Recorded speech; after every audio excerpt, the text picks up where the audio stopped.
Man. It makes you wonder what happened in United. Let's see.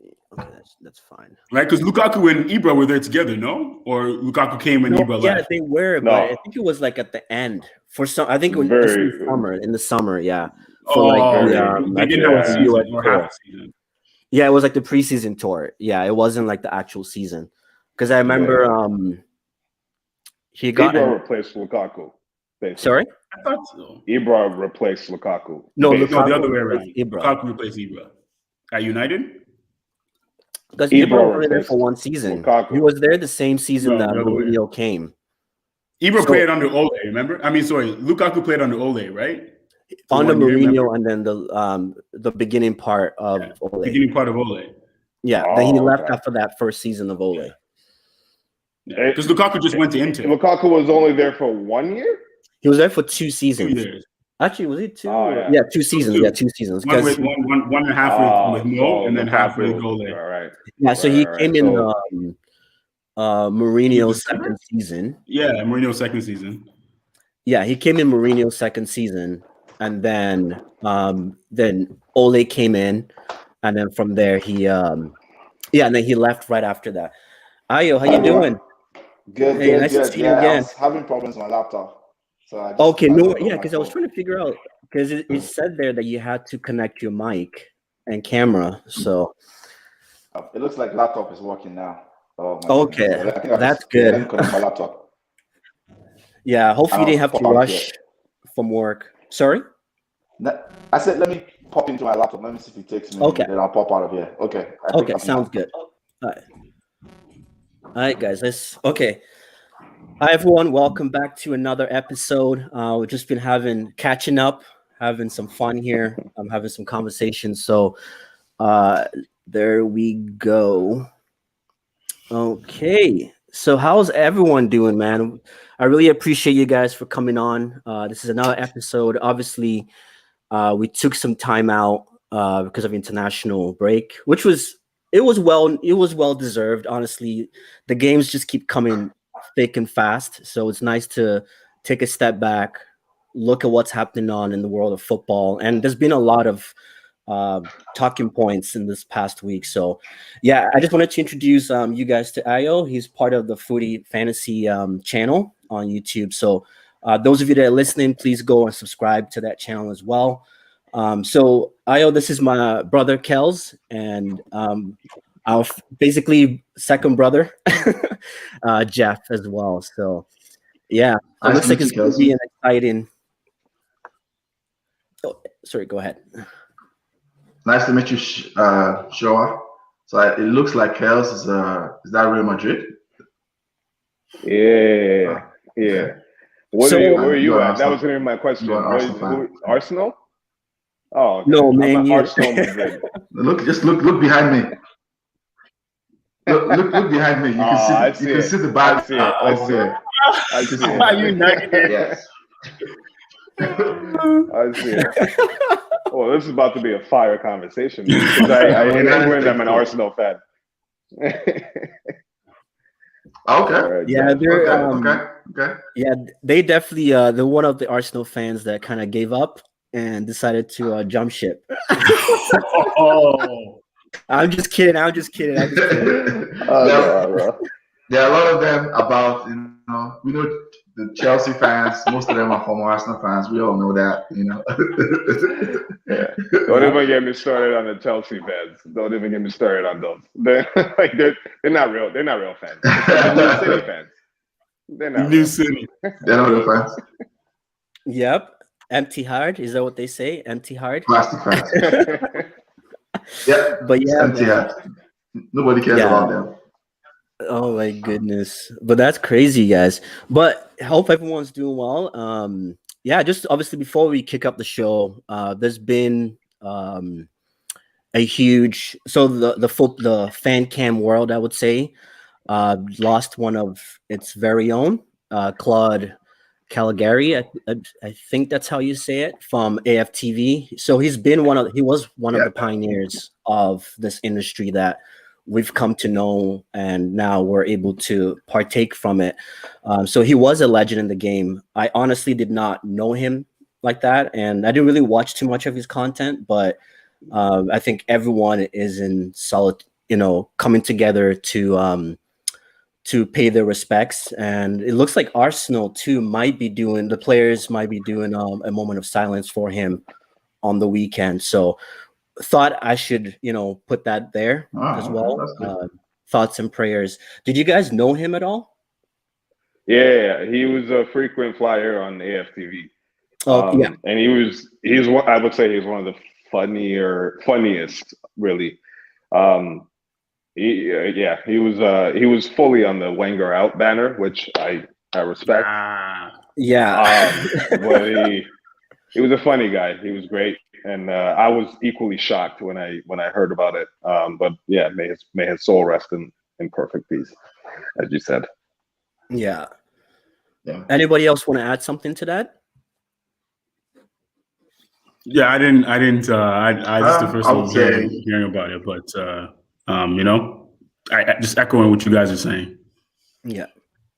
So go ahead, Ayo. Yeah, thoughts and prayers to his family.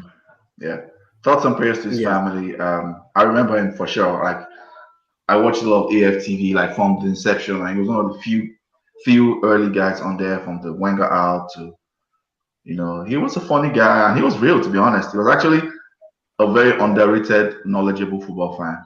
He used to, he was one of those people that used to, the few times Arsenal will have their ups, he was one of the people that try to check their fan base, like, hey, this is just momentary, relax. We need to see more consistency. And he used to give praise to other teams. So he was a very realistic fan.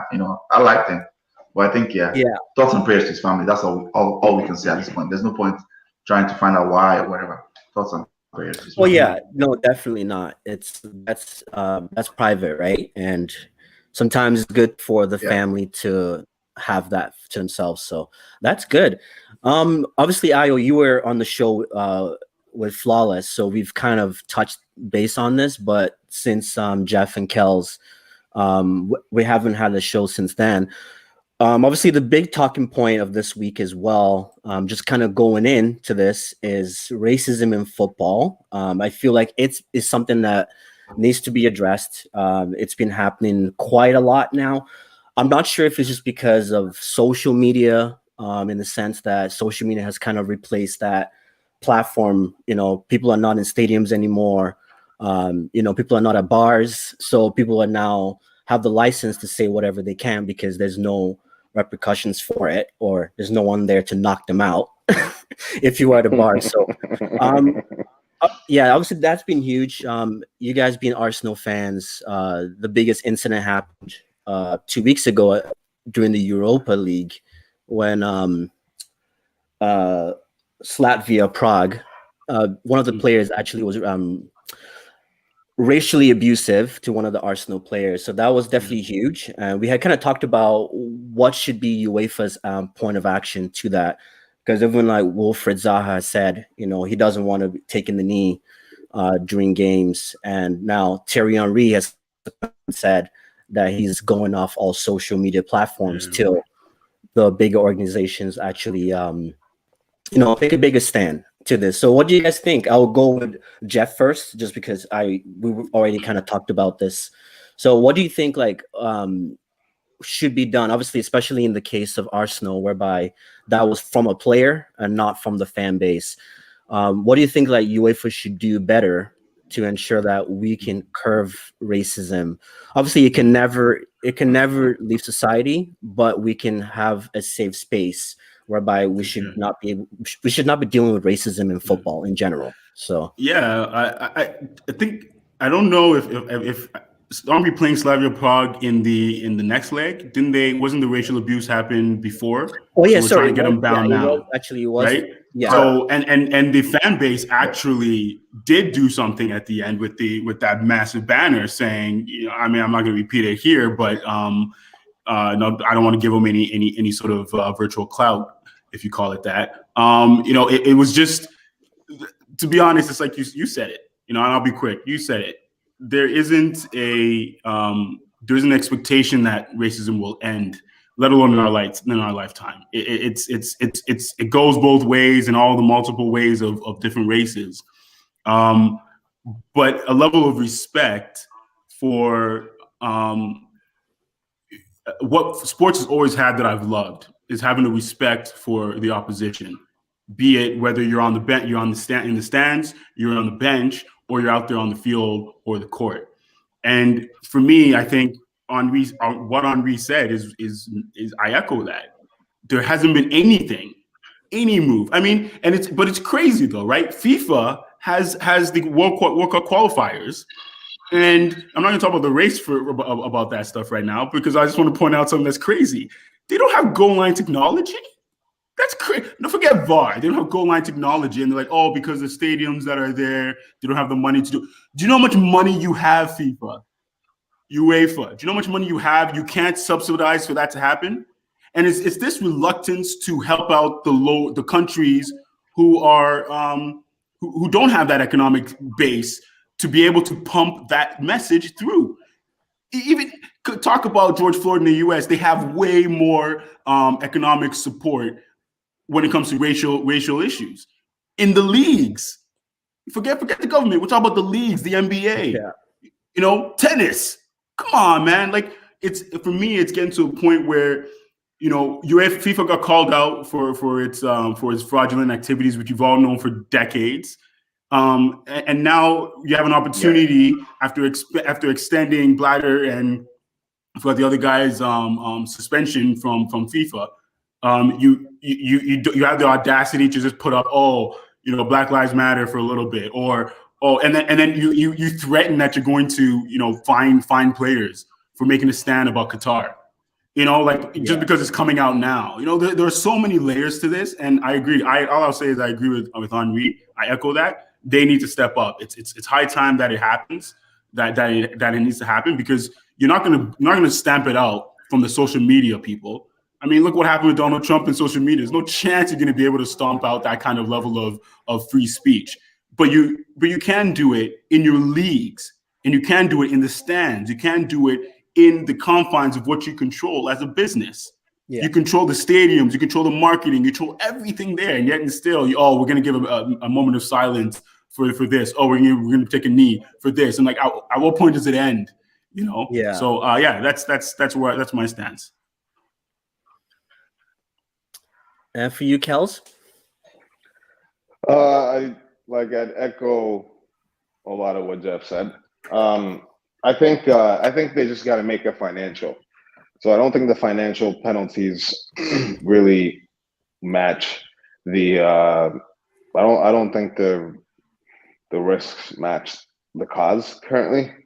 I think they need to make examples of a couple of teams, and it's not just like, oh, you're gonna play without fans or whatever. It's like, it's not, we're gonna ban this one fan forever. It's like, we will make it so that, if we realize that it's systemic, we are going to kick you out of the competition immediately, and so on and so forth. I think the penalties just have to get a lot higher, because right now I think it's a lot of it's like wearing a mask, right? It's like the V for Vendetta stuff, where it's like we're just wearing a mask, and then we find this team or this player like $10,000, but in the real scheme of things, the team is paying players on average $50,000 a week. The average player, what is $10,000 or a $50,000 fine to a team? So I think the penalties just have to get a lot bigger, and then the teams will make a larger effort to fall in line. And I think they need to be brave and just kick people out, because ultimately, I completely agree with Wilfred Zaha, and that's not just because I'm a low-key Arsenal fan and would like him on our squad and keep flirting with him every summer. But I do agree with that stance, where it's like everybody comes out and we take a knee, and we know the players aren't. Well, we don't know, but from all indications, it seems like the players are basically on board, right? The issue is not really with the players. We just need the repercussions to actually be there. So if the team has a banner saying NIGGA, you kick them out immediately from that competition. You kick them out right away. Or the repercussions just have to be much larger, So that way, because as you said, as long as there was race, there will always be racism. So we're not ever going to get rid of it.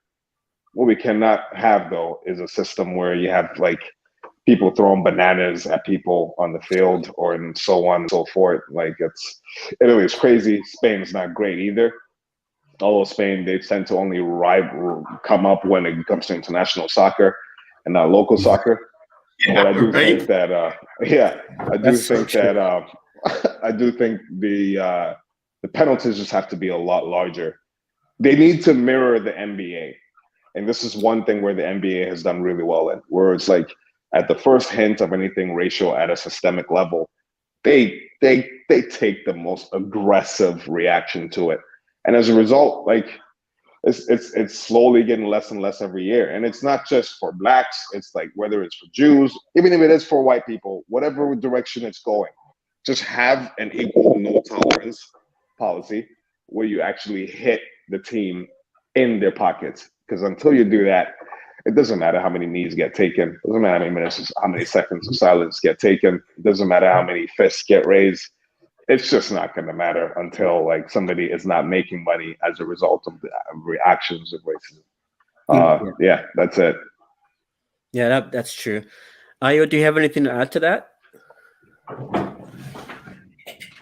I would say, everything everybody has said, I echo all of that everything has been said. I'll just say in addition to that, in addition to the fact that I think the penalties need to be increased, I think the players need to force the hands of the authorities at times. You know, like walk out, like what happened with the PSG last season. I think that was PSG and Istanbul. No, this season, group stages. It was last year. Yeah, that was in Champions League. PSG and Istanbul, Başakşehir, where they Champions League, correct? And they walked out of the game. Those are the kind of things that need to be happening. If one person says, everybody walk away.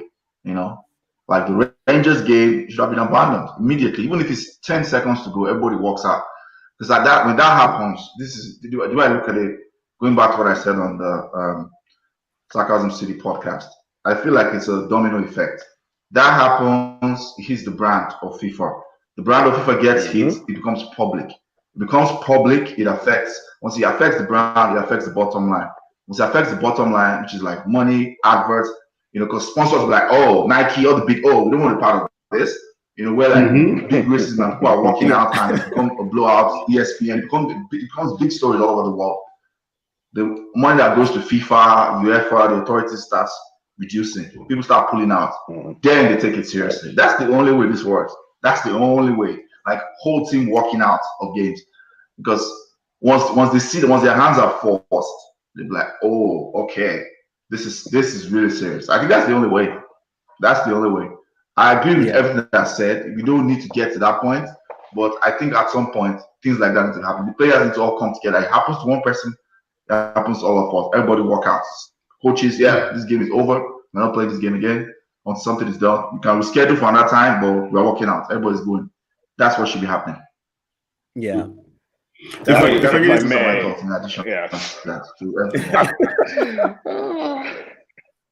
If I may, I would like to say I completely agree with that. Can you hear me? Yeah. This is like slight lag with Yeah, he's all the way in Texas, man. So that it's traveling all the way there. Don't worry about it. It's probably the Canadian infrastructure that's just late to it, so you're good. I think that's what it is. I completely agree with that because it's basically how do you hit the bottom line the fastest? And I think like if you go back like I don't know if it's up to 5 years ago, but like 4 or 5 years ago, and Balotelli and Boateng were in Italy and doing the walkout thing, they were getting negative reviews. And so the PSG thing this year, where with both squads, well, PSG, I mean, it's Blacktown over there at PSG. So like both squads walking off, even though it was on the other team, I think that was significant. And the buzz it created globally from a social media perspective, like the ref he's banned for like, I don't think it's like at least a year. Right. Yeah. And it's like, and then they got to replay it, and it's just shining a light more on the impact than the dress rehearsal stuff. Like it's the dress rehearsal stuff that you can come up with as many banners and say no to racism. Like it doesn't. Everybody says no to racism publicly. It's all about the actions. So I completely agree with what Ayo said. I also agree with what Jeff said, obviously. But I do think it's a multi-pronged approach. But I think ultimately the players need to have enough confidence and support from their teammates. The teammates need to be allies to actually practice what they preach when they're kneeling before the game. Where somebody calls somebody the N-bomb, you all walk out. It's in the same way as if somebody calls somebody a spick or whatever it is, whatever racial derogation there is, everybody takes a united front and walks out because we just don't tolerate disrespect. And that's the only way to change it. I completely agree with it. And I think that's what the NBA players are really good at doing, and the organizations. And I think soccer just needs to mirror that from the top, but also from the players' initiative perspective. That was a lot of words, but it's a topic I'm passionate about. Yeah, no, like, and to really just sort of, like, I guess put it into perspective, we contrast with the NBA not because we're black, not because we're in North America. The contrast with the NBA is strictly that, a contrast. There is night and day in how things are being dealt with.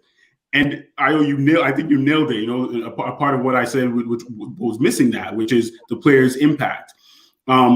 If you look at what the players did during George Floyd, the players did, like you had allies within, you had people coming out, saying, changing what they were saying. And they're like, oh yeah, no, this is bad. And then like, even football with Drew Brees had to come and walk things back. It happened a couple non-black players in the NBA as well.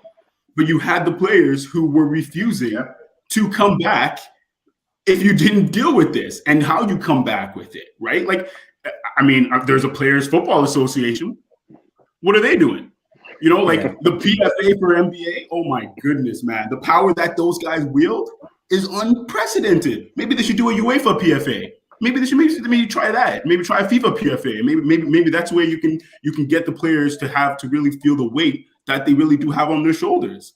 Everybody talked about during COVID, they should come out, they should wear masks in the stand. I'm like, yeah, sure, because they have the power. So why don't they do that when it comes to race?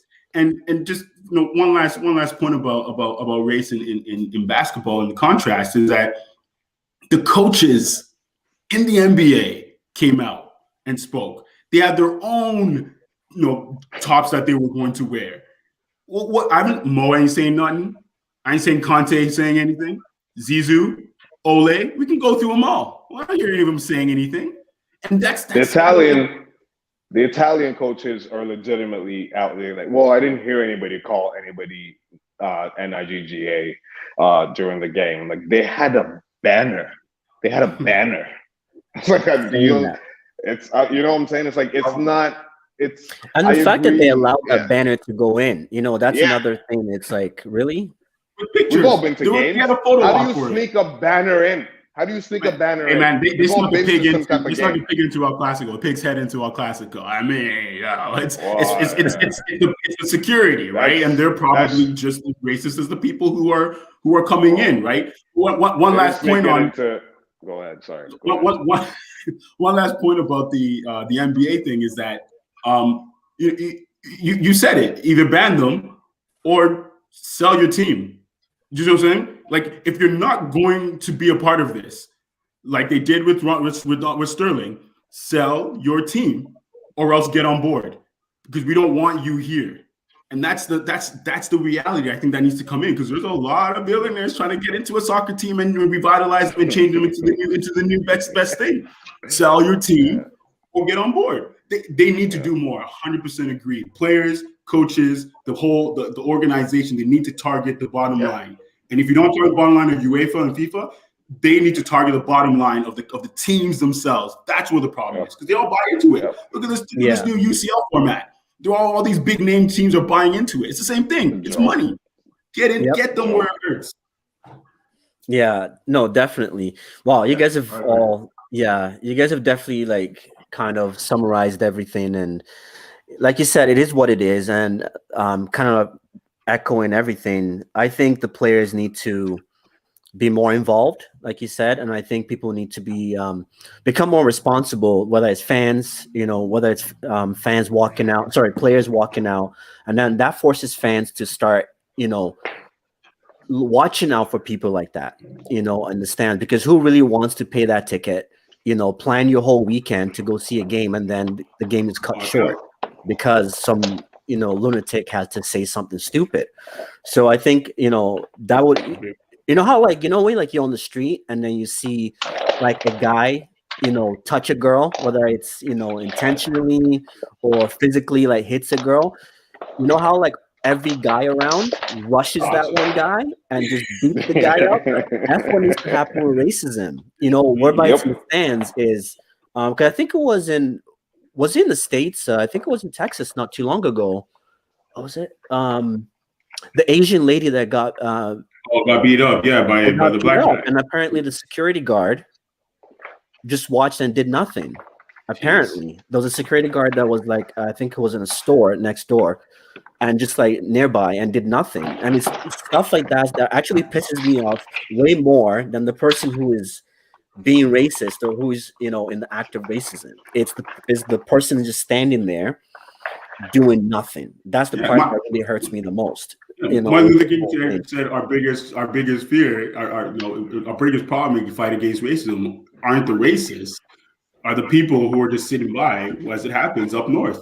Yeah, that was the problem. Yeah, so it is.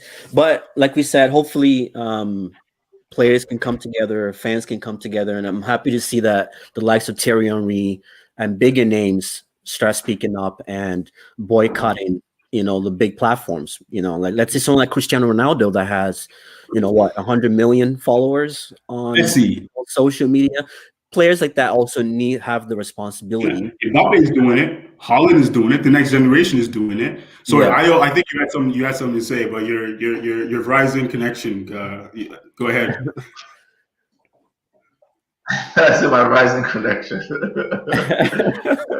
So I was going to say when you said players, I agree. So for example, I remember the incident I remember was Moise Kean in Juve. I think it was 2 seasons ago when he got racially abused on the stands. And after it happened, was it Bonucci or the other guy? It was Bonucci, right? Or like that came out and I was like, Moise Kean shouldn't have done that. He provoked the fans. They asked Allegri, coach at the time. It was 2 seasons ago.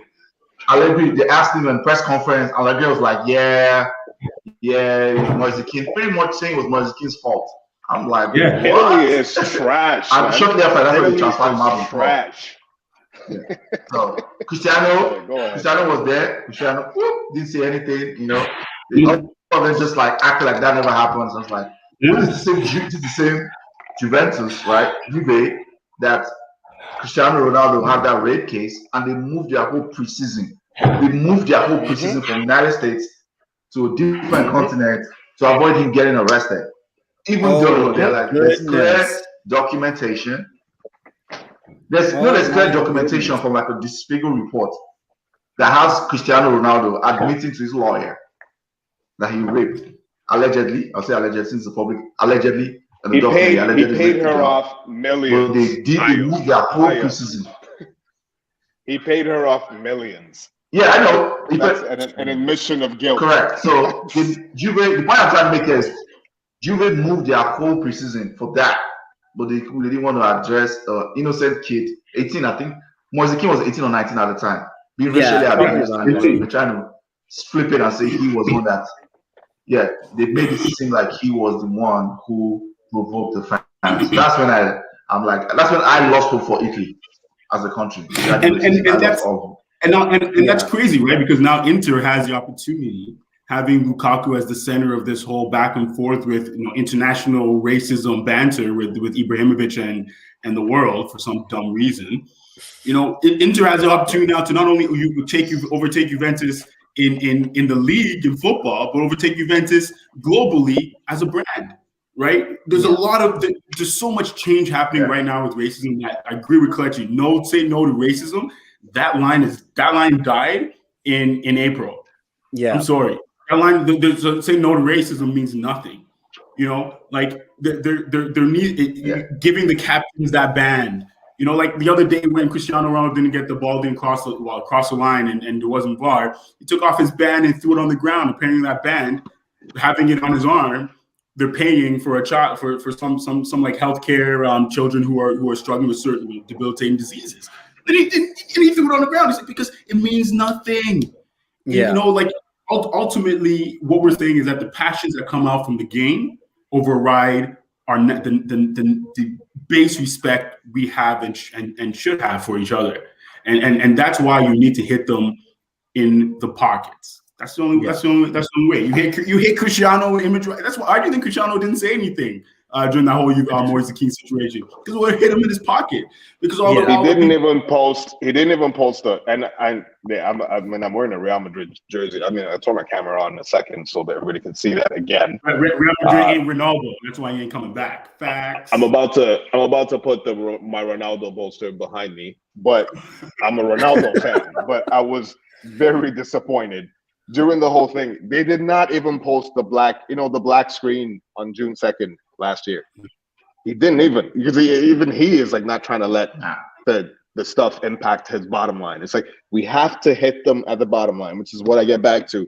The players have to be more, agreeing with Ayo and then Jeff. Players have to be courageous. The whole system has to, they have to feel the impact. Nobody makes, let's be real, guys. Nobody makes any change unless they have to. It's very few people that make changes from a conscientious perspective. So, until we hit them at the bottom, which is what the Asians are really good at doing, the Indians are really good at doing, and the black players just need to start doing that. Henry, get off social media. Get off social media. I'm not promoting anything, because you are not supporting what I truly believe in and what you claim that you support outright, but don't actually want to put your dollars behind it. And so I think that's the bottom line. It's until we get them at the bottom, the PSG thing I think it's a good turning point, because it was very nice to see both teams walk off, because Italy has been notorious. I listened to the Balotelli examples. Moise Kean is a more recent example, which is even more poignant. And then you had the Boateng example. Alba had issues when he was in Juventus as well. Alba had issues. Your boy, you're the right back from Manchester United, Evra. He had problems when he went over to Juventus as well. Yeah, Dani Alves. Come on, man. I think the one thing that was unique about the PSG game was that both teams walked off. All players on both teams walked off, and I would like to see more of that going forward. Yeah. And I would like to see it when it comes from the fans. In this case, it was from the officials, so I understand that they were even more incensed. But I would like to see it even when it comes from the fans, right? The Dani Alves game where somebody threw a banana at him when he was in Barca, and he picked it up, peeled it, ate it, and threw it away. I would like to see the entire field going forward just walk off. I feel like that's the only way. That's the only way. I'm not sure who said it, but it's you pay $400 for a ticket, you get there, and the game gets abandoned halfway through. It's a Champions League game. Your ticket's probably booked to exit tomorrow morning, and the game gets rescheduled for tomorrow evening. You're not going to move your ticket, because that's a whole other couple of extra dollars. But it just needs to hit them. It just needs to hit everybody in their pockets for it to actually have any systemic type of effect. That's my opinion.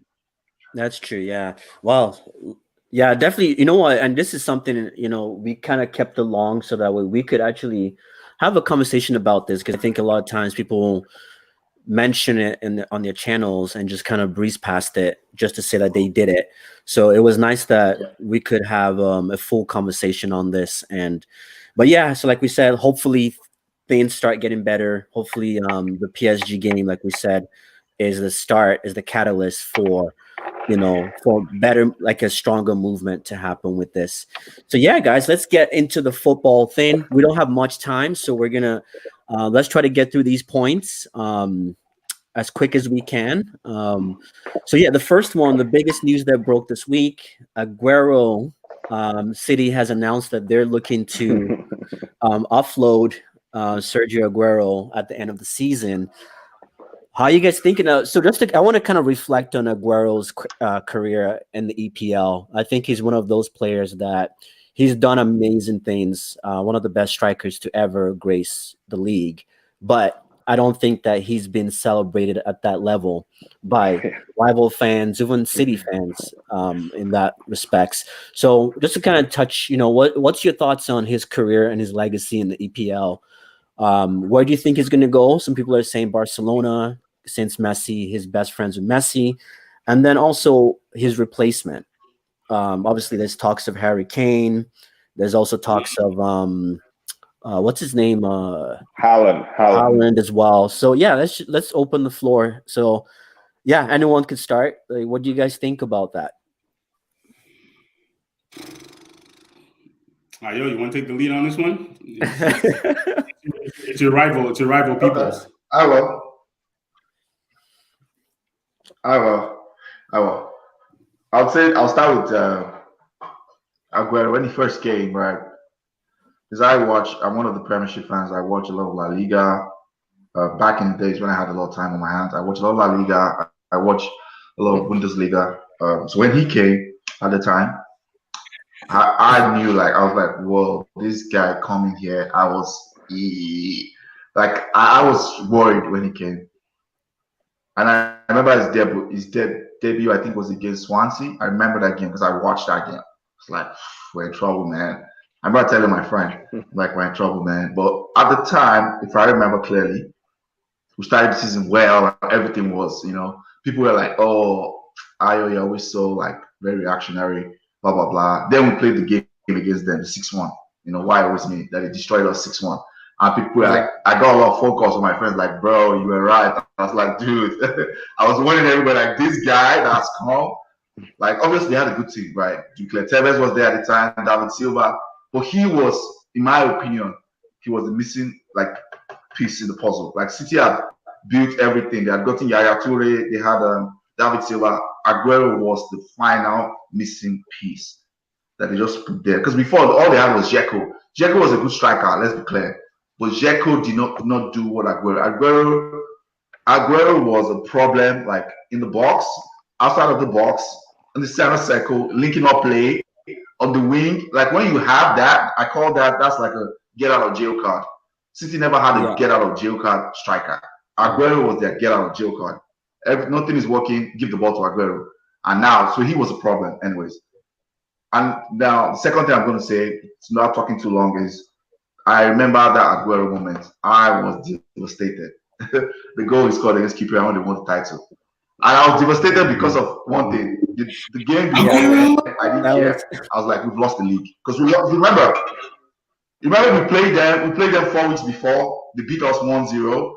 I was pissed. I told my friends we lost the league.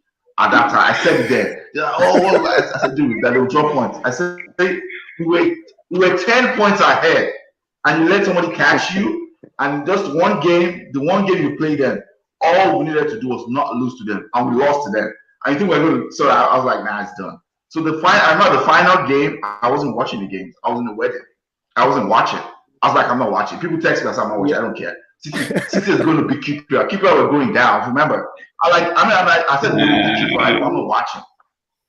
During the wedding, in the reception, we go into like a space. I was like, because I knew the groom was an Arsenal fan. We go into the place, they put on the game. They put on the City game. I'm like, guys, why are you guys doing this? The game was going on. So then I didn't care. All of a sudden, the keeper score. It becomes 2-1. Me, myself saying I didn't care, I got into the game. I was like, yes, keep it up, yes, keep it up. I got into it. When that final goal went in, I was crushed. I don't think I've ever. I've never felt so sad about any game in my life. That was the game. I remember clearly. Because when that happened, I was like, wow. So yeah. But to talk about Aguero quickly, obviously. So that's just my quick epilogue about Aguero. Aguero is a brilliant, obviously, world-class striker. I think he has the best goal per minutes ratio. Obviously, his last couple of years, injuries have messed him up. He didn't really get that much of Aguero, the best of him. Pep is a ruthless manager, because apparently I think they say he has that recurring injury. I think there are rumors that the medical team have told that the meniscus tear he has in his knees is only going to degenerate. So, I mean, it's cutting him off. It's ruthless. I mean, that's what you do. If you're trying to be a manager, when the player is in decline, you make the choice to cut him off. And that's what Ferguson did for so many years. And people say it was ruthless, but it was winning. That's the same trait that Ferguson and Pep share together. He's a ruthless manager. He is ruthless. Like, move on. We have to move on from this. So I wish him all the best. He's one of my favorite strikers of all time. Because like I say, I think he's at his peak, probably only Thierry Henry in the Premiership. At his peak. I'm saying longest. At his peak, probably only two strikers. Only two strikers in the EPL were better. That's Thierry Henry and Luis Suarez. At his peak. I'm just comparing their peaks. That's all I'm saying. Yeah. But Suarez he was actually, devastating. Suarez was a beast. I wish him all the best. And I think he was. That one season that he was ridiculous. What he was in that season was ridiculous. So I think he'll probably end up in Barca. Those are my thoughts. I think probably goes to La Liga because his familiarity. He's an old man. Well, he's older. He wants to go back to a country. He played for Atletico. Go to Barca. They're not rivals. Warm weather. He just lives his life. That's what I think anyway. Because I think his girlfriend too wants to go there. His girlfriend's Italian. Yeah. And also he's Messi too. So his familiarity at this point. Yeah. Yeah, definitely. His best friend. So I think it's more of just that familiarity thing, back to good weather, back to your home country, back to food. Well, not home country, but you know what I mean. It's Latina, the whole Trust me, Latina thing. I do understand. I'm actually surprised that he stayed in Manchester for that long. I'm actually surprised he stayed in Manchester for that long, to be honest. So, but yeah, that's true, yeah. So yeah, who's next up on this? Yeah, I'm not gonna lie. I think Kel should take this one because him and Aguero go way back from the Atletico wanted to come to Madrid days. I wasn't as tuned into the Aguero hype as Ayo and Kel. So I'm gonna let the Madrid boys take this one. All right, sure. So yeah, very simple. So that I'm obviously a La Liga fan as well as an EPL fan. Now, when Aguero went to City, because before Aguero went to City, he was like, I don't want to be on Atletico anymore, but I don't want to leave Madrid. And I was out here like, come on, Real, let's get him. Like he's basically said, I want to come to Real. Now we didn't get him because at that time I think we just bought like Ronaldo, Kaká, Benzema, and Higuain. So it was like, hey, that wasn't a bad. A little top heavy, yeah. Now when he went to City, I think when he first got there, I think the EPL people didn't give him that much respect. Now I always thought it was deadly. It's funny because I saw a caption either today or yesterday where it had 4 strikers on Instagram. It had Rooney, Drogba, Henry, and Aguero, and it was like, my original team was Arsenal, right? Ferguson pushed me to Madrid because I just needed something to beat that Man U class of '92 or whatever. And the moment I saw Redondo do that wildness, you guys know what I'm talking about. The Redondo? The Redondo? Yeah. You guys know what I'm talking about. Yeah. We understand. We traumatize. It sounds like it's childhood. We understand. So really my love for Madrid started from them beating Man U in that one Champions League and going on to win it. But then like a couple seasons later they signed Zidane and I was like, this is my team. This is my team. I just didn't know about them from time. Anyhow, long story short, back to Aguero. I guess Arsenal stopped recruiting Nigerians on their team, so it was kind of that too. Also huge. These two things happened at the exact same time. So I was like, I need to win. I can't just keep coming in second to these motherfucking. Ferguson kept playing with my heart too. He was like, I'm going to retire this season. Not really. Like, can you just leave? He did that like 4 years. I remember that. He's like, I think I'm done. One season. I think I'm done. He's like Vince Carter. He's like, you going to retire this year, Vince? We'll see. COVID hit. And then he was like, I'm out. Anyhow, back to things. So I saw a caption today, and it was an interesting one because they had Rooney, Drogba, Henry, and Aguero, and it's like you have to pick two, bench one, and sell one, right? Who would you pick, right? And immediately I was like, I'm selling Rooney, and no offense, but of that four, I'm selling Rooney. And then it was like I couldn't. I was like, it's who was I gonna bench? And I was like low key, I was like, I might bench Henry, man. I might put Drogba and Aguero in there and bench Henry, and I'm not gonna lie. But that's just kind of speaking to how highly I rate Aguero, in my opinion. He's, I think he's one of the most underrated strikers. Period. Definitely. I like his goals per minute ratio is the. Nope. Canada came. That Canadian internet came at the right time. I wonder if I'm going to be next, Ayo. We lost Josh. We lost Kel. So I'm next. Oh, there we go. Kel's is back. Yeah. I told you it was a Canadian internet. I told you it wasn't Verizon. Oh, man, that game is slapping back in the face, man. In terms of pure out and out strikers, I don't know if there's anybody really much better. Drogba, I think, is like amazing, but I think Aguero is up there. But it makes sense that his goals per minute ratio is the highest. I think Suarez could have rivaled him if he came to the Premier League earlier and stayed longer. Because I do think, in my opinion, Suarez is, I think, like the best striker that I've ever watched in his peak. He was just doing stuff that nobody else was doing. Like, he was just ridiculous. But I do think Aguero is underrated. I don't think he's going to end up at Barca, only because I think Barca is focusing on youth. It's like we're going to keep Messi and build around the youth. And Aguero coming in kind of messes up.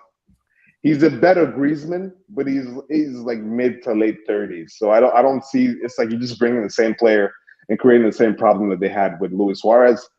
I can see him in Italy, somewhere in Italy, maybe like a Napoli or something, not like a Juve. But I don't think he's going to end up in Barca or in any other team in Spain that's not Barca. Low-key, I can see him in Atleti. I can see Atleti getting rid of Suarez and bringing him back because they like to. Point. That's actually a good point. Old players, yeah, because apparently the whole Suarez and Simeone ain't really getting along. But to your point, I don't mean to cut you off. To your point, Suarez apparently, rumors of him going back to Liverpool and just finishing his time off there. But to echo that, nothing but praise for Aguero. I will never forget Martin Tyler, Balotelli, Aguero. I will never forget. That is ingrained. It's like a song in my head. And I'm not a United fan. I'm not a United sort of hater. I'm not a City fan. I was brought up through about EPL. I was brought up by Arsenal, Nigerian Arsenal fans. So that's where my allegiance lies in the wonderful Union Jack, as it were. But in terms of where he's going to land, I don't think he will go to Barcelona for that exact what Kel says, that exact reason. I can see if he's going to go to I can't see him in a major team in terms of like Bayern, Juve, Barca, Madrid. He's not going to stay in EPL unless Tottenham lose Kane. Stop it. He's not going to Tottenham. And honestly, I think the only top team he can go to is PSG, and Mbappe is going. He's what coming about home. Juve? And so Juve, he won't work there. Juve loves their old. They love their 29, 30-year-old players. They seem they're man. There's so much backlash. There's so much backlash about the Ronaldo purchase that they're changing their whole philosophy. It's time. Like Artur didn't make sense. But, let's focus on Aguero so we can talk about other things. But yeah, I just think if anything, it's PSG or to Kel's points. Maybe in Napoli. I mean, Napoli loves Argentines. Tottenham. Yeah. He's not going to Tottenham. He's not going to Tottenham. It's like Napoli. That's the only place. It's like Napoli, Atleti, or PSG. I will agree with the PSG. I think honestly, low-key Atleti, because they just like to pull these like sneaky deals that nobody sees coming. And that's where he came from. So that's like really his home in Europe. But apparently, aren't you guys trying to go after their Llorente? You're trying to steal Llorente from United, eh? From Atletico, United's trying to steal Llorente? Yeah.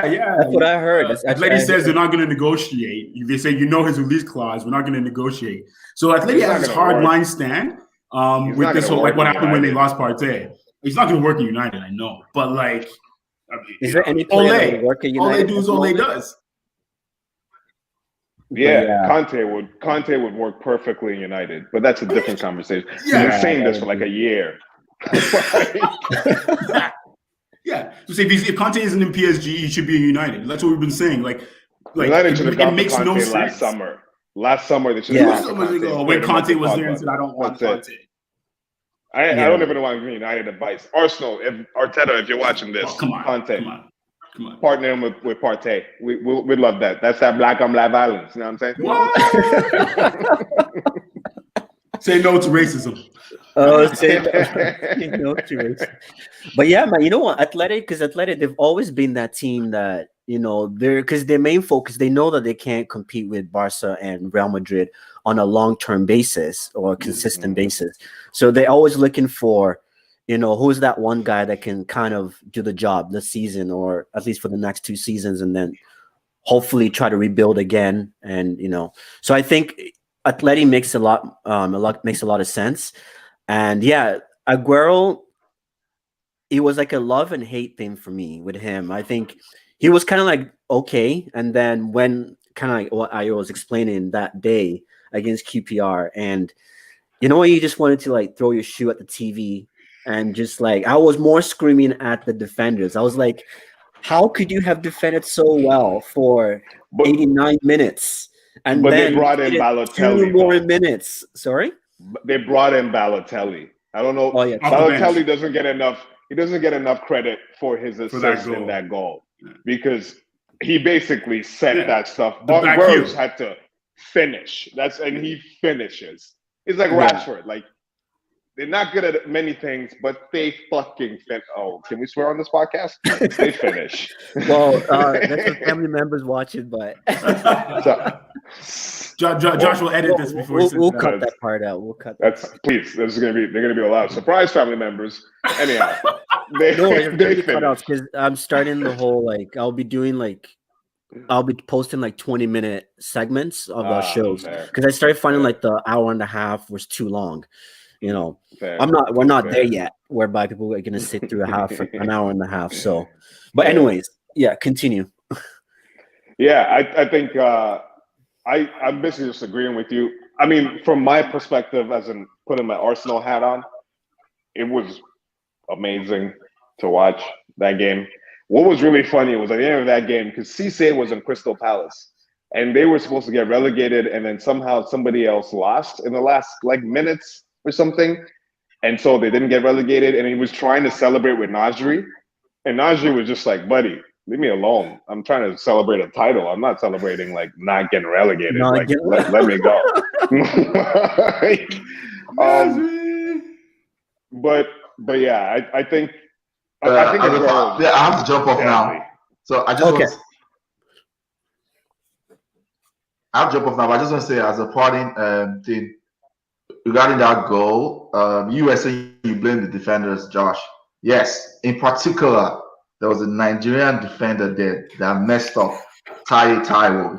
I don't know if you remember. All he needed to do was not go to ground. He just needed to shepherd that. Just stay on your feet and just be a body in front of him and just screen him to the line. He just dived in. I was like, Taiwo, when I saw that dive goal, I just put my head on the same way I was watching. I put my head down. I knew it was going to be a goal. I was like, there's some strikers you know. When I saw I said he's going to score. I just put my head down. I was like, he's going to score. Anyways, I have to jump. This was fun, guys. No story. Yeah. Josh, I'll hit you up later. I have some questions. Okay. I'll stream you and I'll hit you up later. Okay, That's a sounds question. good. I appreciate it. It's Thanks nice for meeting coming you, on. bro. Thanks for coming on. I know you just got back from work, so I really appreciate Nice to meet you, Kels. Enjoy. No problem. Nice to meet you as You're well. in the show, all right? Soa, yeah, Soa. Nice to meet you. Soa. Cheers, Okay. yeah. Take care, guys. I'm Ghanaian. You're saying the Soa like I'm Nigerian, like Shola. Oh, this guy. He's Oh, I like just, that. I'm like, nah, it's not I just Nigerian, clued in bro. on that. I just clued in on that. Yeah, guys. So, while we're still on this Aguero conversation, who do you guys think like Man City actually? Who do you think Man City is going to go for in terms of their replacement, and who do you think would make the most sense for their Kel replacement? said it. They're gonna go for Holland first, and they're not gonna get him, and then they're gonna go for Kane. Kane needs to Completely leave. agree. If Kane does not leave this year, He's leaving this year. he will leave and never win a trophy. When he does this leave, year. he needs to leave this year. It makes no sense for him to not be at City. I just don't He's know leaving if this City year. wants to take another chance with an injury-prone person. That's my Like 28 only years old. thing. Yeah. So I don't know who else will come after Kane. If it was Kane, I don't know, Kels. If you have an idea.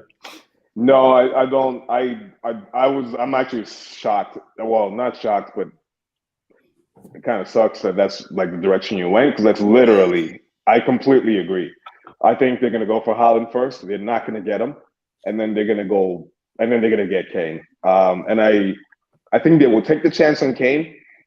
Because they can probably play him with less pressure. I feel like the problem with Kane in terms of his injuries is that he's had to do so much, and he's just not. He's playing like a Benzema role without the Benzema body or whatever it is. I mean, right? Or Aguero. Because he's been Right? playing deep. He's been playing pretty deep lately. So He's literally playing Kane. at like a 9.5. Like he's playing like a 9-10. He's not a center forward. He's a striker. He's been playing as a center forward for the last minimum half decade of his career, and it's insane. He's playing like center forward and supporting striker for the past half decade of his career. Yeah. And I think if he just goes in there, and one City has experience with, they don't really need a striker anyways. What they need more so is a striker that can play, which I think is more so the Kane mold than the Haaland mold. Haaland is he's like a just Van Nistelrooy on steroids. No, man. Kane is more the Benzema mold. I think it's more like the type of striker, like the Messi. Yeah. I don't even go for Messi. No, Messi's not leaving Barca. Man, I've seen Kane whipping crosses with his left foot, right foot. His soccer IQ is phenomenal.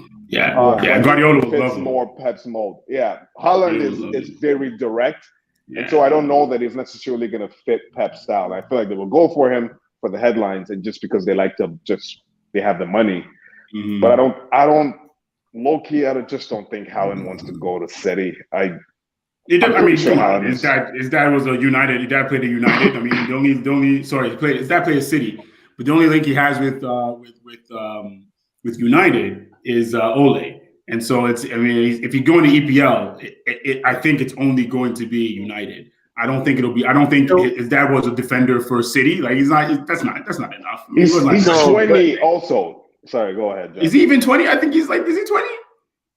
Yeah, I thought he was. No, I thought he's the same age as Mbappe, so I guess he's turning 20 this year. He's 2 years. He's 2 years younger. 2 years younger. He's 2 years younger. Oh, right. So Mbappe's 22. Is he 22 already? Yeah, he's 22. Man. He was 19 at the World Cup. World Cup was 2 years ago? Oh yeah, World Cup was 2 years ago. 19 at 717, fam. Wait, no, yeah, you're right. 4 years ago, the World Cup was 4 years ago. 3 years ago, yeah. 3 years. Yeah, he was 19 then. So, 3 years, right? Next year will be the fourth year. So yeah. I know. So COVID has we've lost like. Yo, it's messing me. Yo, let's not even get started. It's messing me up. I was filling out a form the other day. They're like, "How old are you?" I was like, "How old am I?" Man, I don't know. The last birthday actually celebrated. Let me ask you: is it 2020 or 2021 or 2022?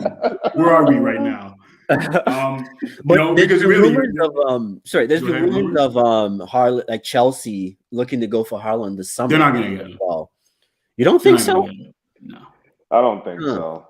No. I don't think he's like. Why would he go to Chelsea? I just feel Why like would he go United there? is his least like viable destination. I just don't see why he would want to come to United. Why would he not want to come to United?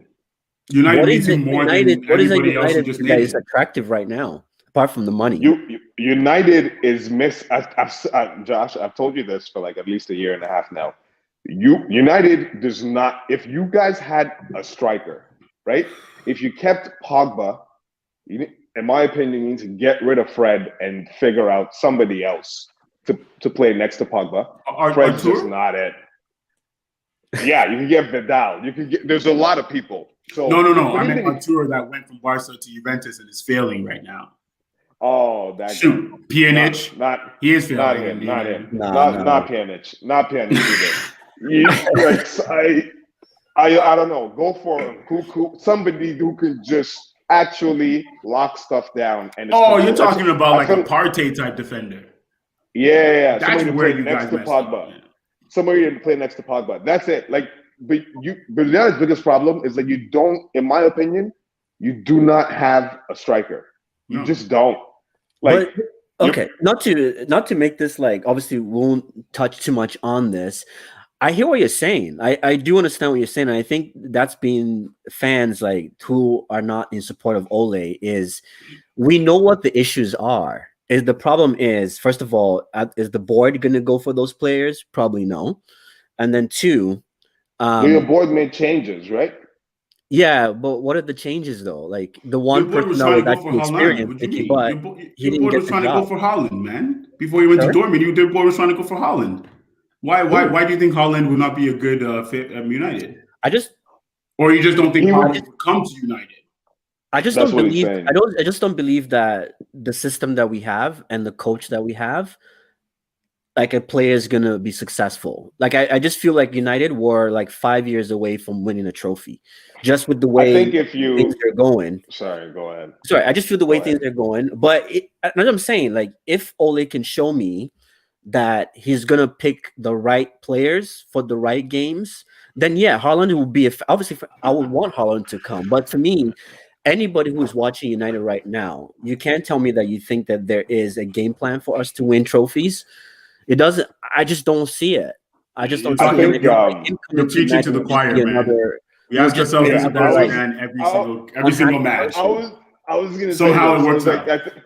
I was gonna say this. If you have good enough players and a good enough, so why would Haaland come? I think above all else, United finishing second, and just guaranteeing Champions League, right? And looking at the roster, forget the coach. I don't know if you remember the Madrid season, the Ronaldo, when we played Juve in the final. Yeah. Like, it's not so much like, sure, yeah, I watched Zidane's halftime speech and before the match speech, but he was telling them, guys, play fast, play to the wings, move the ball fast. But it's just like, if you have good enough players and you keep it very high level, right? You don't need to be a Pep or a tactical genius or whoever you consider a tactical genius. I think if you bring Haaland, just your roster, your starting lineup at least, is good enough to just like all he needs to do is play Pogba, Bruno, Haaland. It doesn't matter who's on the wings. Just play Rashford, Martial, or whoever else on the wings. Your back line is good enough. Like, just make sure you remind them, guys. Make sure you don't leave any man open every game before the game. But the problem I find do you remember when Barcelona only had in the defense was it PK and they had no defenders. Mascherano, who was a CDM. So if you're telling me that PK and Mascherano is a better defensive back line than Maguire and Lindelof or Bailly, come on, man, you're lying to me. There's no chance. You just need 5 trophies.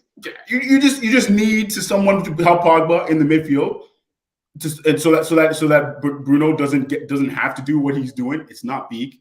We talked about this, but once you have Haaland and the other guys, you're good. Yeah, I just for me, I'm just a bit like and you guys are making some great points. I just don't see it with the manager that we have. I just feel like the manager will you, leave and the players will stay. You would do better with a better manager. Exactly. The manager always going to leave eventually. Yeah, but now they're offering better with new a better contracts. manager. I'm like, okay, what's going on here? Yeah. So I'm like, okay.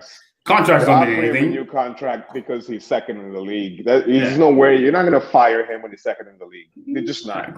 No. You're going to offer him a new contract, and then the whole point is just he's coming second. He's got to He brought Bruno last year. Finally, he's got to bring in even more firepower, and eventually it will reach a point where it's like this team can obviously do more, and then he will leave. It's the same thing. Trust me, as a Madrid fan, we're going through the same thing with Zidane. It's like. Yeah. Kind of. Yeah. Okay. And you guys have made some great points that it's kind of making me see a different perspective of it. But for me, if you were to say, if I was a soccer player with talent, the last place I'll be looking is Manchester United. Not the last. Not the last place. Obviously, it's still Manchester United. But I just mean the thing about United too, though, is like you guys can pay as well as anybody in Europe. That's the other thing that you need to factor in, right? You have the history. It means more, I think, as a player going to United and restoring them to United of the United that we all know. And some of us hate, some of us love. And that's why Pogba chose United over Real Madrid. He's like, I'll go to Real Madrid when I establish myself. But now people begin to see the scapegoats, though. People begin to see what has happened with all these players that we brought in to try to reignite. I just feel those temporary scapegoats, Josh? Aren't those temporary? Managers are always the scapegoats, and rightly so. Because you can be like Zidane and be very high level with a genius squad, or you can be like Tuchel and be very detailed with a luxury squad, and you'll have very different results. And so the problem isn't the players as much as it is the managers. The players are there to play for the club, but the moment the manager leaves, it's that they love. It ends up being playing for the money. The good thing was the good thing with Tuchel, he always makes it about the football, and I'm not a Tuchel fan. He always makes it about the football. That's where it doesn't always work, depending on whether you're looking at a luxury team in terms of squad or whether you're looking at a team that is getting paid luxury money, but really they ain't that good. I mean, very real. Chelsea ain't. You know what?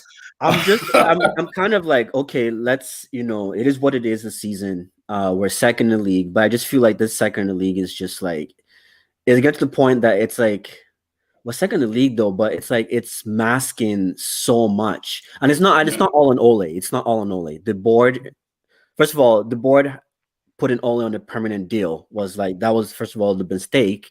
But he's done a good job. I'm not saying that Ole has been awful. He's done a good job. I just feel like he's kind of hit that ceiling.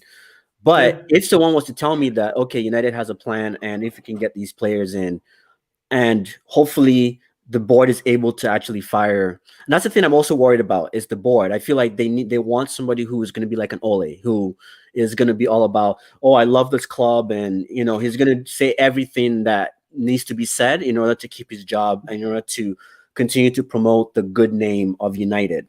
And I think that's Beckham then. Sorry? You should go get Beckham then. Oh, yeah. Yeah, but you know what I mean? But I think like, as long as if Ole can show me like this final lap of the season, whereby now players are coming back. This is crunch time in the season. If Ole can show me that he's going to be flexible, no longer this just Daniel James, Fred and stubbornness that he keeps showing. If he can show me flexibility, then I'll support it. I don't think you have much within your current squad. I don't think you have much variation within your current squad that's going to change anything at all in terms of your season. I think your season is destined to hoping that you're going to win one of the cups. But in the league, you're going to just try to hang on a second. For sure, you're going to finish the Champions League, and I think that's good enough for Ole. I just do not see how the squad. I'm not saying that Ole is great. I just don't. I think even if you had like a Guardiola or whatever manager you want, Klopp, whoever, I just don't think you can get that much more out of this club, because at the front, there's like areas where you're just missing players. And so I think the real assessment of Ole is going to be through the summer. And I guess it depends on whether or not Haaland, Dortmund, I think I saw a report saying they want 180 million for him. 180 million this summer. 180 mil this summer, or else 70 mil next summer. Or 70 mil next summer. So that's like a calculation gap. So I think it's based on whatever reinforcements he can bring in. But if that's the judgment that he's making, then I'd say just go find a striker, find a stopgap. But I think the assessment of Ole will be over the summer because he wanted to bring in Haaland. He wanted to. Your board, for some reason, could not have brought him in.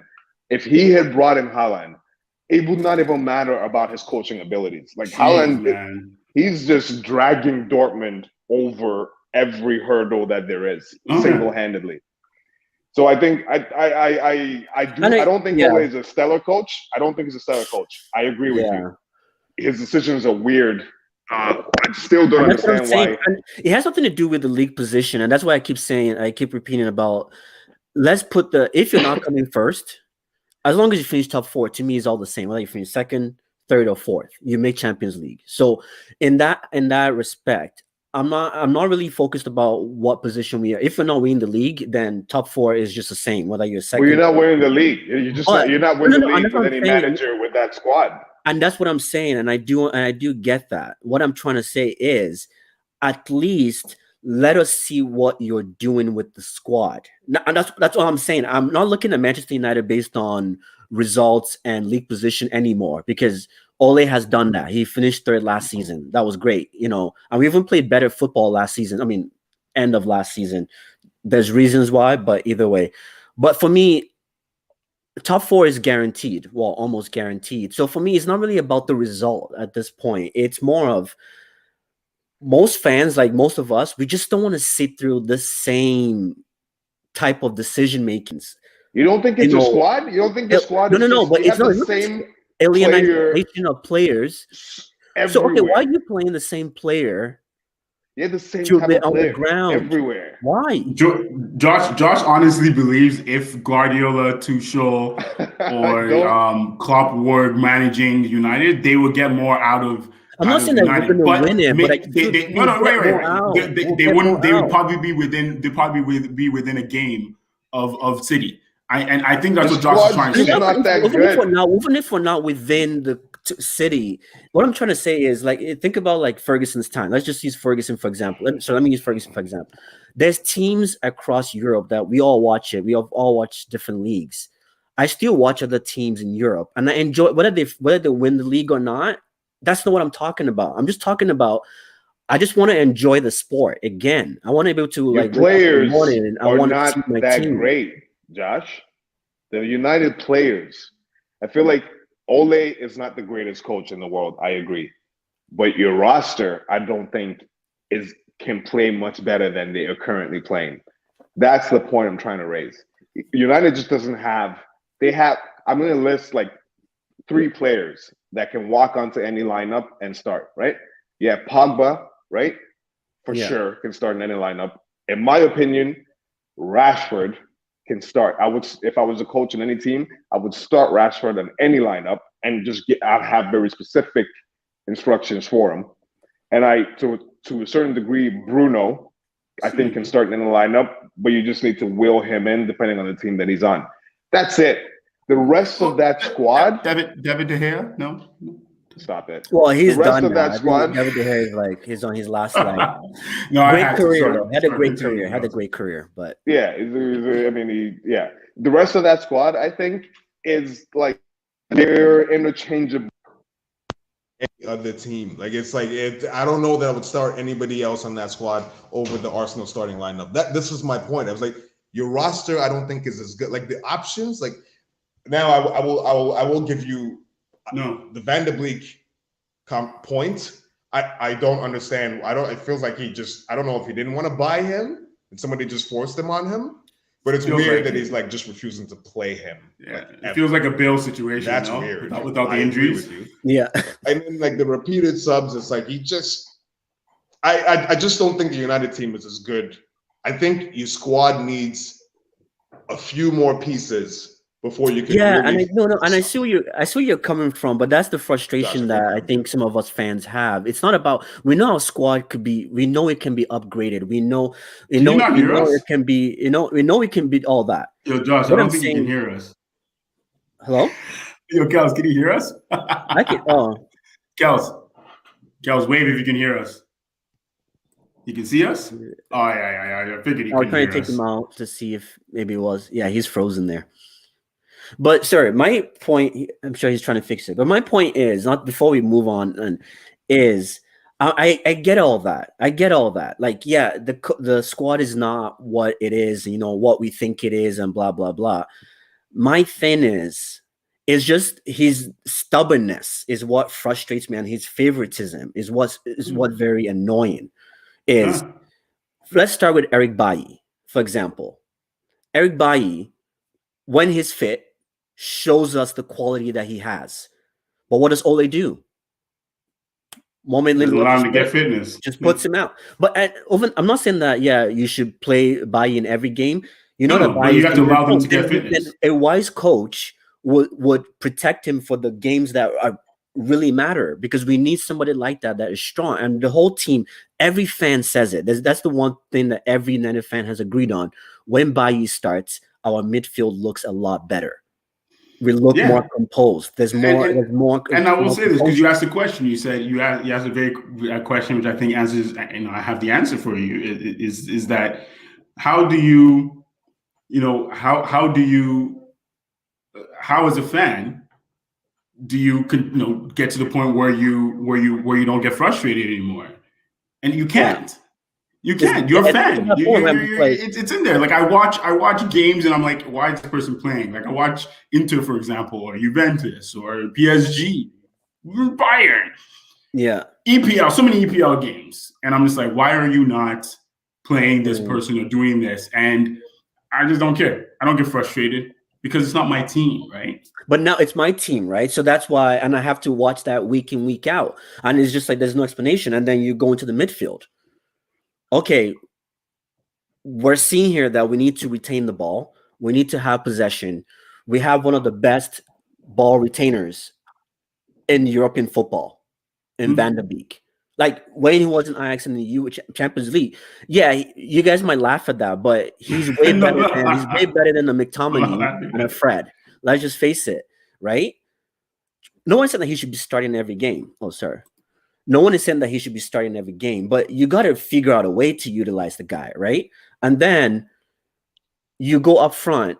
Where you realize that our whole system, we create maybe like one chance in like one good chance per every like 100 minutes or something like that. So for me, I see the points that you guys are making. The frustration for me, like I said, it's the stubbornness to try something different, and the favoritism with players that it's just like these players are even lucky to be at Manchester United. I just think his options are limited. I do see the point that you're making. Look at this, for example. Tellus has maybe started maybe like 5 games, let's say, right? But Josh, every game he starts, why? And he plays well, and everyone's like, "Wow, Tellus has actually delivered more balls into the box than anybody else. He's going up more. Why do you have to take him off in the 60th minute? It's like clockwork. Like everybody knows what Ole is going to do when you have Tellus, Van der Beek, and who was the other guy playing? I forget the other guy. It's like clockwork. He has to bring them on. So that's nobody's saying that these guys are better or whatever. It's just like try to use your squad. What's his name? But Luke Shaw, though, if you look at the stats, Luke Shaw has actually he's the most productive left back this season. He is putting more. He is, but if you're gonna play Tellus, then play Tellus though. Why do you have to sub him off every game? And first of all, too, Tellus, when he comes on, he's showing that he can do the job as well. So if you're gonna rest Shaw, then rest him. Like, you know what I mean? Like there's other positions in the field that could be subbed. Like growing up, like right backs and left backs were not, that's like the least of your problem to be subbing. You know, when the issue is in the midfield or in the strikers, you're subbing a right back to do what? To do the exact same thing that was already being done. My issue, and that's what I'm trying to say, is it's not about the options. Sorry, well, I think it was Saeed TV. They did like basically ranking all the Manchester United players this season. Do you know that 75% of our squad was either NA or not enough games played? Because we've had the same starting 11 week in, week out. bar injuries. Even when they have injuries, the moment they're fit, they're thrown back on. But somebody else gets injured, Ole will give them 5 weeks to. He will say, "Oh, I'm trying to work them back into the team." Look at Rashford, barely fit, thrown back in for 90 minutes. You know what I mean? And that's the thing I'm saying. Is the choices and the decisions that he's making. And if Ole is not a great coach, why are you going to hire like Fletcher? Look at our management team. Whole management team, just rookies everywhere. It's like an old boys club. The class of 92, everyone's just coming out there to just have fun. So sorry guys, not to switch the conversation about United. My frustration, like I said, it's not about the players, or I know the players are not as good as they are, but there's no reason why I should tune into Arsenal, West Ham, no disrespect, but West Ham, Everton, all its teams. Whoa, yeah, are you grouping us with West Ham? Fat. Sorry? I was making a joke. I said, are you grouping us with West Ham? Look at what they're doing. And that's what I'm saying. If you're not going to win me a trophy, at least give me some good football. Okay. You know what I mean? Why am I having nothing? And we're supposed to be the highest paid club, the richest club, and look what we're doing. Yeah. Right? So it's frustrating for me as a fan that has to sit down every Sunday. I enjoy every other game in the league, and then I tune into my own team, and it's just like a bore fest. We're talking about rom-coms on the live streams. That's how boring those games are. Yo, I got 5 minutes left. Okay, but anyway, sorry guys. I'm gonna probably So the last topic, before we head out, okay, let's just do a prediction. Let's just be here forever for United. Go ahead. Predictions for the season or for no the World predictions Cup, for the Arsenal Liverpool game. Sorry guys. Liverpool Arsenal. Oof. This is why you guys should start bringing up United. I will say on this. the agenda. But once I know once you start talking about United, you can't stop talking, man. I know. My bad. To be fair, we went on other tangents as well. So I think the United tangent was the shortest of all the tangents. So I think it's fine. No worries, guys. Arsenal Liverpool. I will say this in Liverpool's favor. Jota is looking really good. And that's what I was most concerned. I said, moment Jota comes back to Liverpool, they'll be right on track. It hurts Arsenal this weekend, and it hurts Madrid next week on Tuesday when we have the Champions League first leg. He's doing unreal things on Portugal. Ronaldo isn't saving them. He's saving them. He doesn't have the legs yet, so that's the lucky thing. I think Arsenal is playing fire football. It was sad to see Odegaard. I think Odegaard might be getting tired. You'll start to see him. I watched a couple of those Norwegian games, even Holland, not looking too good. What's happening? You're carrying your team, right? You're taking on too much. So I would have liked to have not seen them play this week in terms of Odegaard. Yeah, but the good thing is that Partey didn't go play for Ghana because which is good. We didn't have any of those games because that's a waste of time. Yeah. Sorry, go ahead, Jeff. Yeah, because we're gonna make it anyways. So not because it's Ghana. It's just for the reference. So yeah, lastly, I think my prediction is probably going to be a draw. I think Liverpool has more to lose than Arsenal at this point in time because they know they're not going to win Champions League. I mean, they're still dreaming. They think they can do what Real Madrid did. We don't have the squad to do it. And so for them, they need to make top 4, top 5 minimum. They have to, or else Salah or Mane, like, what's the point of them staying another season? Wijnaldum is gone. Coleman's been courting him since he left Netherlands international team. So for me, I think Klopp will be uncharacteristically cautious in the second half. The first half, he'll come out. He'll be balanced. But we all know what Arteta's going to do. Arteta's going to be like, I'm going to do what I do every night. Same thing I do every other night. Try to save the world. Try to save the world. Fail miserably, and so I think that's what's going to happen. I don't know if it's going to be 1-1 or 2-2. I can't see both of us scoring more than 2 goals. That's really where I'm at right now. Yeah. But it could also be a very open game, and I would love that. If it's an open, let me go this way. If it's an open game and Klopp doesn't just chill out and try and plays the scare game, I think Arsenal will win. But if Klopp is careful, Arsenal will always play from the back, and so Klopp needs to press Arsenal.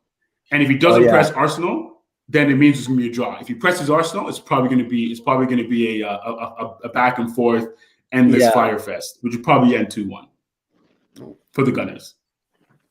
Yeah, and it was so funny though. It was I remember when they announced that Bruno Fernandes got a red card, so was going to be missing the next game for Portugal. Everyone was like, "Yeah, thank God, this kid needs a rest." So I feel your pain about Odegaard, man. He needs a rest. Yeah, sometimes it's like these players just need to rest, man. Like it's like Croatia resting Modric. I was like, thank God. Cruz went back because he felt some tightness. I'm like, thank God. Like, why are you? Even Hazard went to the Belgian doctors. I'm like, why are you even traveling? Why was he even called up? He wasn't called up. He was moved to the Belgian doctors because you don't trust Real Madrid. You don't need no money for the top doctors. Get out of here. Hazard needs to just he just needs to sit down and just wait to be fit for us. Anyhow, it's not about that. Let's talk about the Arsenal Liverpool. My predictions. I think we're gonna smack them. I think it's gonna end up 3-1. I think the Odegaard thing with Haaland, it's a bunch of young kids who have never played with each other together on that stage before. So I don't think it was so much fatigue as much as it was just no team chemistry, right? It's a bunch of really good players trying to match. A lot of opportunities, man. They just. I know, but I think they're not just not on the same page. I did watch like one game. And I got a different. I did see what you're saying. I don't think it was fatigue because he just hasn't played that many games. And Haaland is 20. Like he's young enough to. If he's not injured, at 20, we were in school. We would get smashed, sleep for 3 hours, and get back to class the next day. Yeah. So I think it's just I think people just expected too much, but they're like just really young so far, and it's one of those things where you have like 3 good players on a team of 11. So like there's still like a whole unit that needs to be developed. Yeah. But I do think that we're going to exploit Liverpool's backline because now that they've moved Fabinho back to the mid, they have clowns at the back. And Arnold and Robertson, for all their attacking prowess, the defensive strengths are not huge. And I think we're going to exploit that with our pace attackers down the flanks and Odegaard as a central attacking midfielder. What I can't decide is if I want Lacazette or Aubameyang to start as a striker. But I think we have a fully fit squad. I love that Tierney is ready. I don't really care who plays on the right. Hopefully curly hair, frizzy hair dude doesn't play in center back. But even if he does, as long as he doesn't give up any fouls, I'm okay. Oh, David Luiz? He's definitely going to give up a stupid foul. Yeah, and then we've got don't want that.